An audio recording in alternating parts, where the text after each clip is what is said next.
오늘 우리가 읽은 본문 말씀은 성경 이야기 가운데서도 가장 유명한 이야기라고 할 수 있겠습니다. 보리떡 5개와 물고기 2마리로 5,000명을 먹인 이야기. 말 그대로 기적의 사건입니다. 이 사건에 담겨져 있는 매우 중요한 의미들이 여러 가지가 있습니다. 우선 사복음서에 공이 기록된 유일한 기적 이야기다. 모두가 들어야 할 소식이다 라는 뜻이겠지요. 그런데 다른 복음서에서는 이 사건을 기적 혹은 이적 이렇게 표현을 했지만 요한복음에서는 표적이라고 표현을 합니다. 이 표적이라는 말이 무엇이 다를까요? 표적은 그 사건 가운데에 메시지가 담겨져 있다는 뜻입니다. 그래서 그 사건이 이야기하는 바가 있다는 거죠. 자, 그렇다면 오병이어의 사건을 통해서 하나님은 우리에게 무엇을 말씀하시려는 것일까요? 우리가 그 질문을 한 가지 두고 이 사건을 다시금 묵상할 때 하나님께서 큰 은혜 주실 줄 믿습니다. 오늘 우리가 읽은 2절 말씀을 보면 많은 무리가 예수님을 따랐다고 했습니다. 그리고 그 무리가 따른 이유가 바로 예수님께서 병자들에게 행하시는 표적을 보았기 때문이다. 이렇게 설명을 합니다. 얼마나 많은 무리였나요? 우리가 잘 아는 대로 5,000명이 넘는 그렇게 많은 사람들이 모여 있었습니다. 많은 사람들이 이렇게 예수님을 따른 것은 예수님께서 병자들을 고쳐주셨기 때문이라고 이렇게 설명을 하시는데 예수님께서 여러 종류의 병자들을 고쳐주셨다는 소식은 말 그대로 큰 충격과 화제와 기대를 갖게 했을 것입니다. 그래서 그 많은 사람들 중에는 아마 여러 종류의 질병을 가지고 있는 사람들이 많이 있었을 겁니다. 가만히 생각을 해보면 당시 의료 체계가 변변했겠습니까? 또 오늘날 우리도 생각을 해보면 아마 몸에 이것저것 불편하신 데가 한두 군데 없으신 분이 아마 없을 겁니다. 또 우리가 몸이 불편하고 힘들 때 더욱 하나님 앞에 기도하게 되는 것을 감안해 본다면 예수님을 따르는 무리 가운데 많은 사람들은 정말로 건강하고 싶은 바람을 크게 가지고 있었을 것입니다. 모두가 그렇죠. 병이 있기를 바라는 사람이 어디 있겠습니까? 한마디로 고침을 받고 싶은 사람들. 육신의 문제, 특별히 상함과 결핍을 경험한 사람들이 그 문제에 응답을 받기를 원하는, 채워지는 은혜가 있기를 원하는 사람들이 예수님 앞에 나왔습니다. 오늘 우리도 그럴 것 아니겠습니까?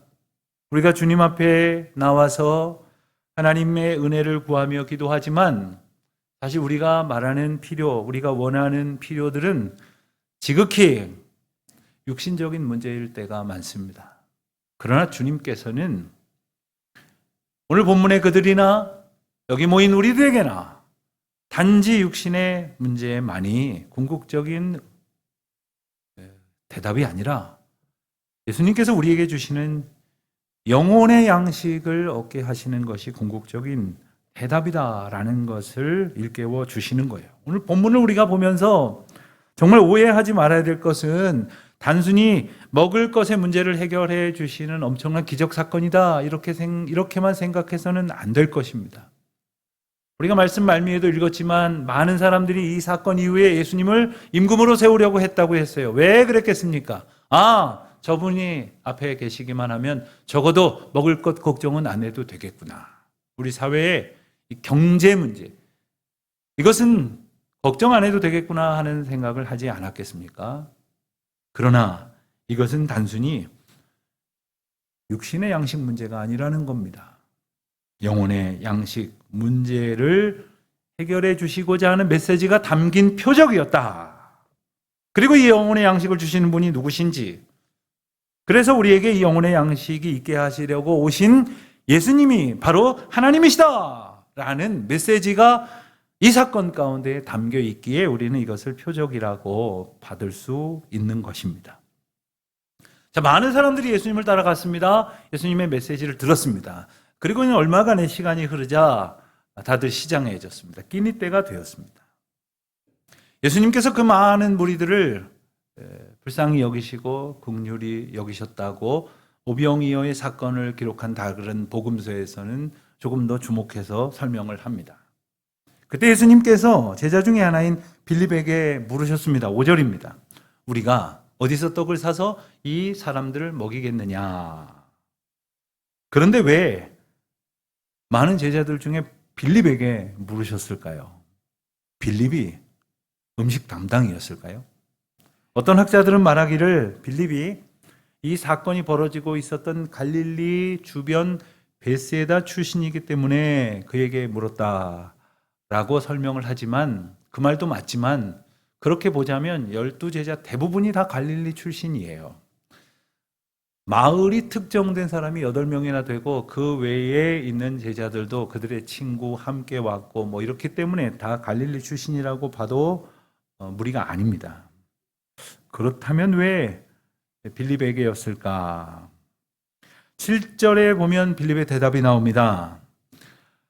각 사람으로 조금씩 받게 할지라도 200데나리온의 떡이 부족하리이다. 놀랍지 않습니까? 그 사이에 빌립은 척척척 계산을 한 거예요. 그러더니 한 200데나리온, 한 데나리온은 한 사람의 노동자의 품삯이면 200명 정도의 일당, 적지 않은 액수입니다. 이 정도의 돈이 필요하겠다라고 계산을 해낸 거죠. 이걸 대단하게 여기셔서 물으셨을까요? 기특하게 여기신 걸까요?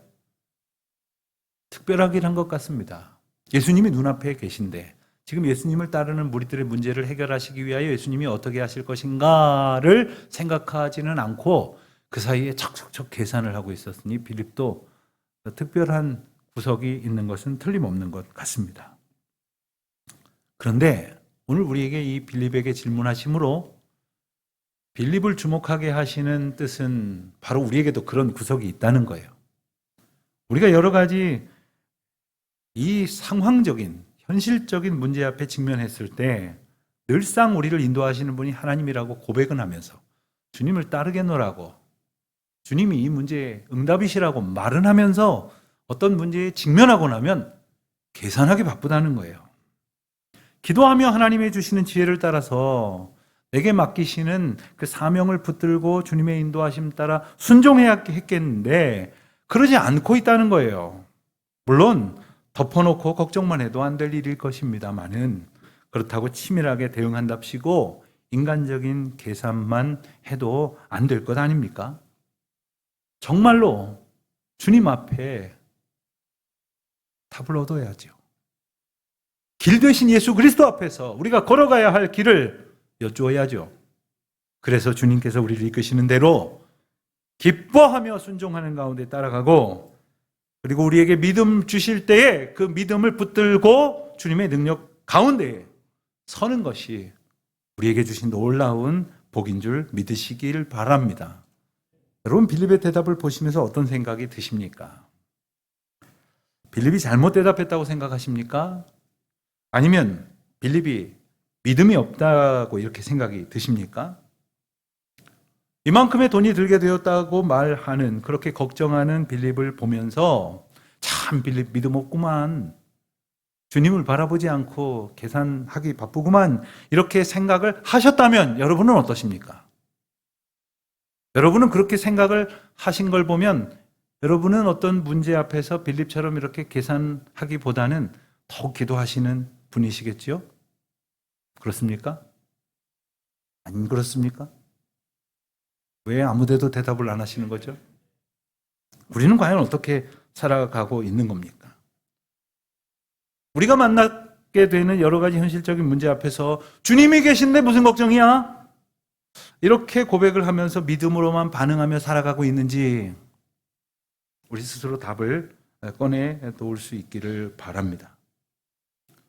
오늘 본문은 빌립이 믿음 없이 이렇게 계산하기 바빴다고, 그리고 빌립은 주님의 뜻을 구하기보다는 자기 계산된 것을 답으로 내놓는 그런 자기 생각에 얽매이는 인물이라는 것을 부각시키려고 이런 말씀을 하신 것이 아닙니다.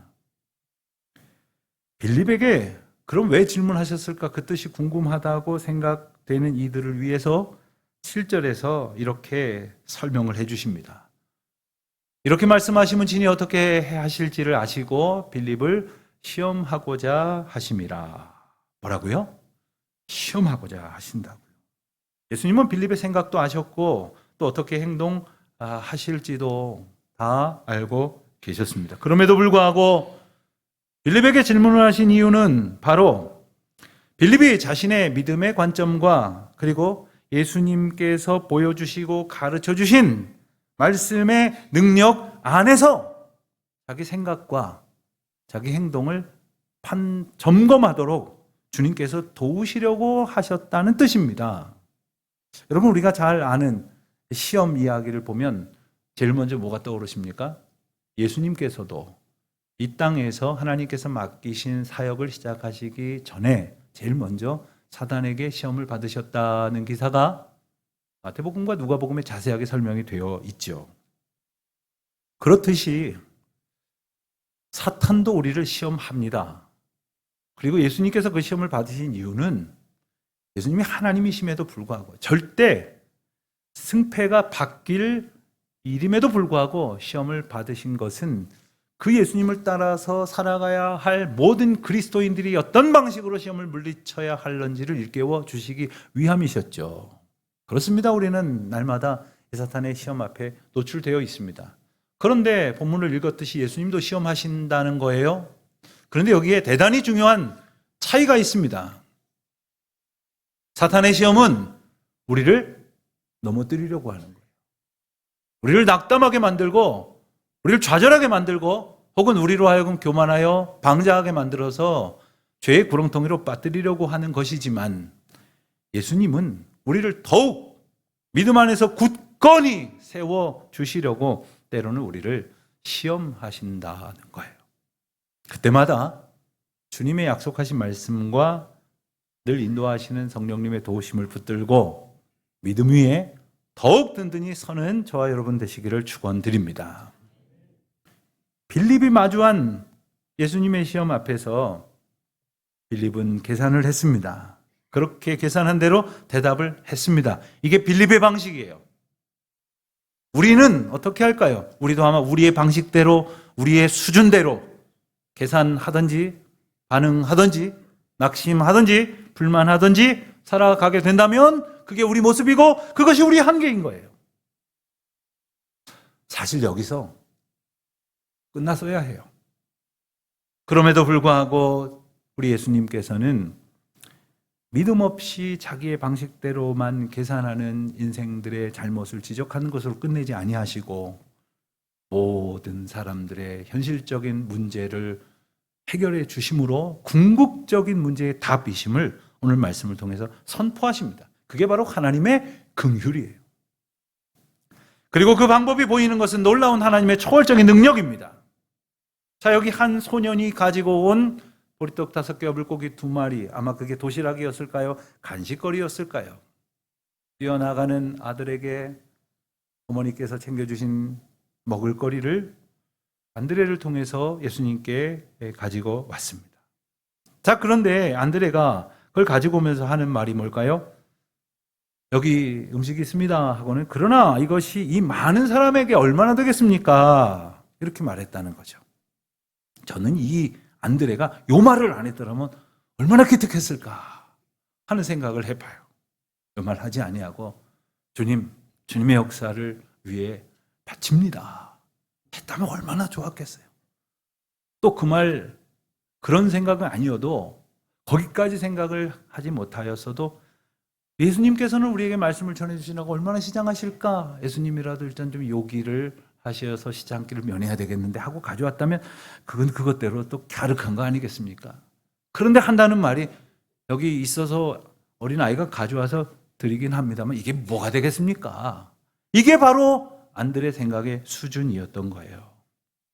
가지고 있었던 가지고 지금 내가 직면한 문제를 해결할 수 있을까 견주고 판단하는 수준에 머물러 있는 것이 안드레의 모습이고 부끄럽지만 저와 여러분의 모습이지 않겠습니까?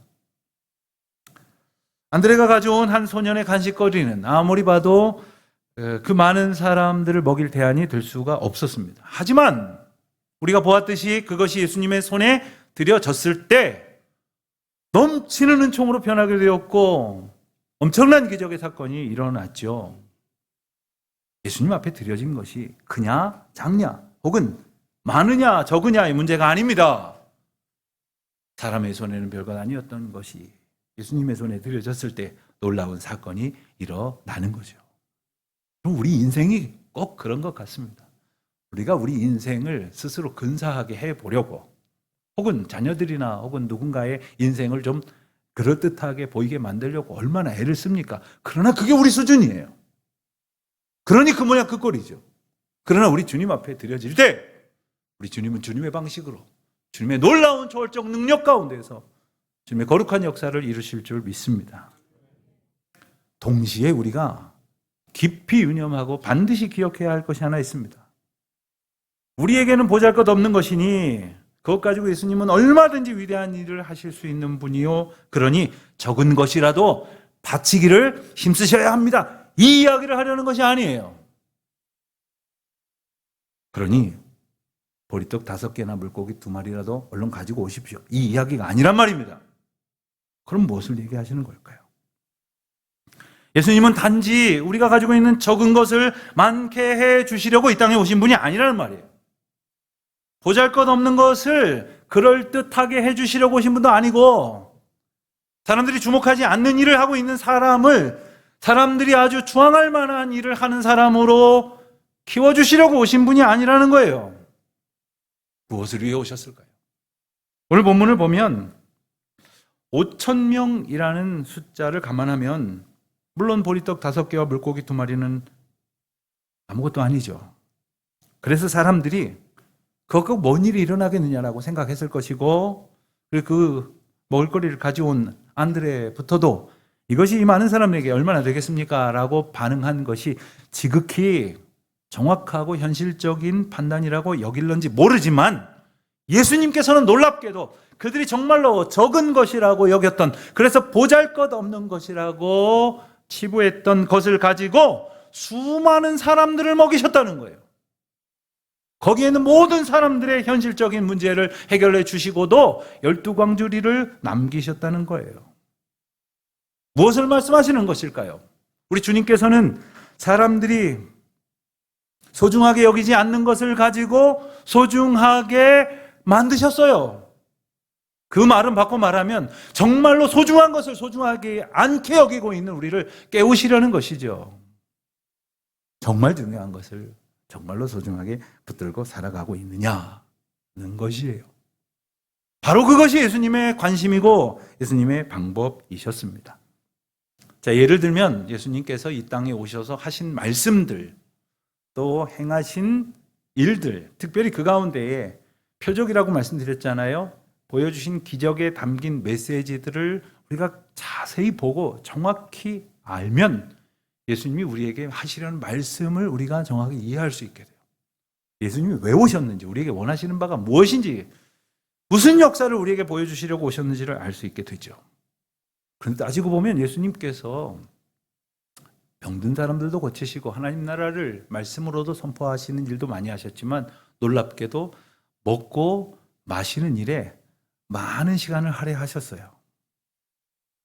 많은 사람들과 먹고 마시는데, 특별히 사람들에게 손가락질 받던 사람들하고도 먹고 마시느라 비난을 받으시기도 했죠. 예수님께서 첫 번째로 행하신 이적은 바로 가나에서 혼인 잔치에 부족해진 포도주를 물로 만들어주신 사건 아닙니까? 오늘 본문에 나오는 오병이어 사건뿐만 아니라 마태복음과 마가복음에는 이른바 칠병이어의 사건이 나옵니다. 보리떡 7개와 물고기 2마리를 가지고 4,000명 이상을 먹이신 사건이죠. 어떤 사람들은 이 이야기를 적다 보니까 이 이야기가 그 이야기인데 그냥 그렇게 적게 되었다. 성경은 그런 책이 아니죠. 상황이나 인원이나 또 재료나 특별히 그 상황이 벌어졌던 시기나 장소가 전혀 다르습니다.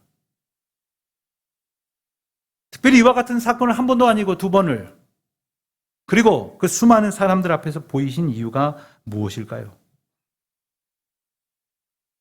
특별히 예수님께서, 우리가 지난주에 설교 말씀을 우리가 함께 들었습니다만은 사마리아의 수가성에서 사마리아 여인에게 말씀하셨죠. 내가 주는 물을 마시는 자는 영원히 목마르지 아니하리라.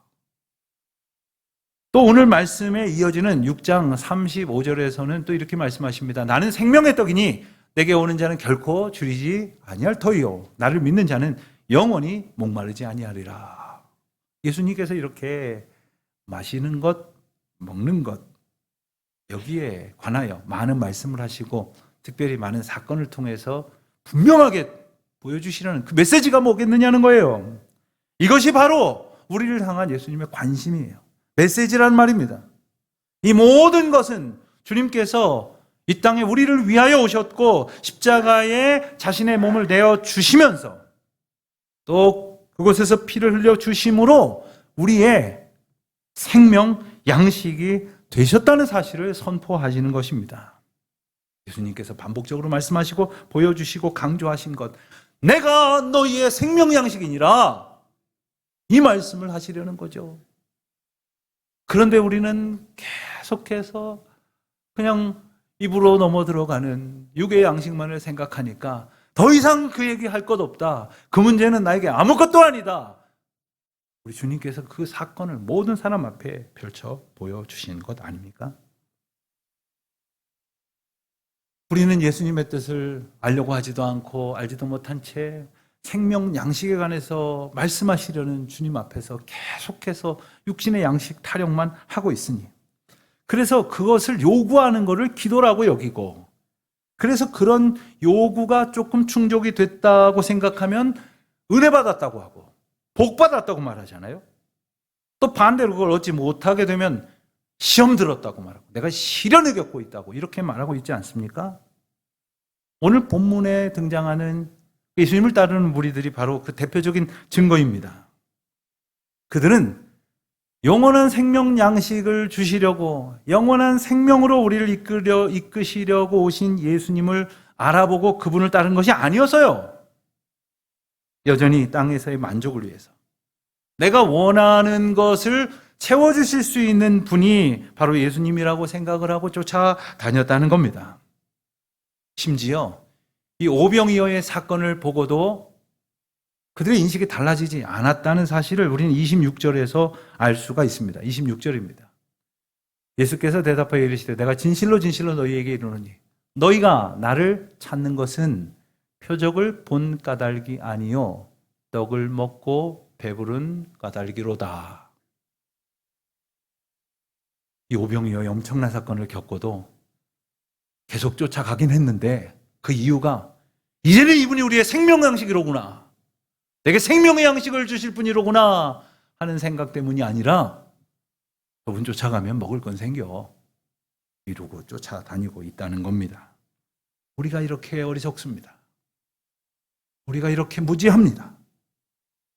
우리 주님께서 분명히 말씀하셨어요. 신명기 8장 3절의 말씀을 인용하시면서 마태복음 4장 4절에서 말씀하시기를 사람이 떡으로만 살 것이 아니요 하나님의 입으로부터 나오는 모든 말씀으로 살 것이라. 아멘입니까?